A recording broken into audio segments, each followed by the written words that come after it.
Hi, everybody. January the 14th. It is a Thursday, and I'm coming at you from my backyard. My name is Reverend Sarah Ritchie. I have the pleasure of being the minister of First Christian Church in San Bernardino, California. Good to be with you all today. So, I continue to consider what it means to be a part of the beloved community of which we aspire to be a part of. And it leads me to ideas of conflict resolution. So I'm reading 1 Peter chapter 3, verses 8 through 9. Finally, all of you be of one mind, sympathetic, lovers of your fellow believers, compassionate, and modest in your opinion of yourselves.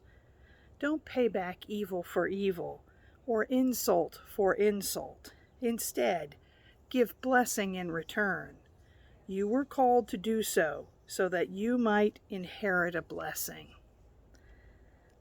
Being a part of the beloved community is hard sometimes, especially when we have trouble agreeing, when we have different sets of beliefs in the world, like some of the problems that are going on in our society right now with members of churches, faith communities, friends, finding out that perhaps we don't agree on all things. We are not of one accord of all things. I don't think that Christian people are called to be so passive that we do not stand up for that which we think is right.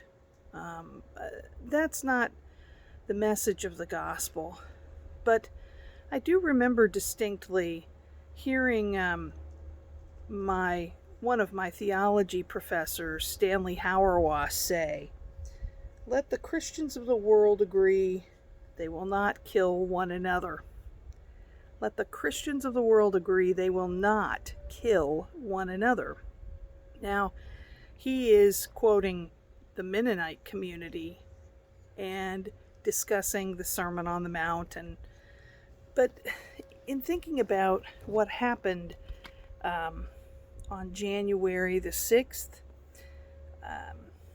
and how many people were toting about flags indicating their faith in God, and yet they were ready to go forth into the Capitol and beat up Capitol Police, and though we don't know the details yet, perhaps even harm members of Congress. And I thought, that's not what the beloved community is about. We don't do that.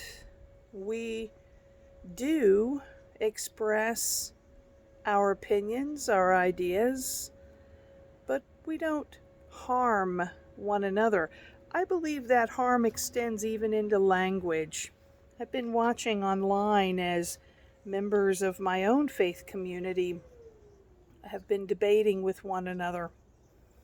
And at times, the arguments have devolved into using words as weapons. How is using a word as a weapon any different than using a gun or a spear, a club? I don't see any difference at all. It seems to me if we're in the beloved community, we do not use our language to hurt and harm one another. It's a difficult discipline, especially when one is angry or upset or passionate about one's belief systems, but still, I encourage the beloved community of God to be very thoughtful about the words we use, and to consider that if the Christians of the world stopped hurting one another through language and through physical violence, that the entirety of the world would be a better place. And I'm not saying that Christians have the answers to all things, because we don't, and there are many other faith communities in the world. But I'm speaking to those of you who relate to the Christian world and suggesting that as a people, we are a part of building up the beloved community.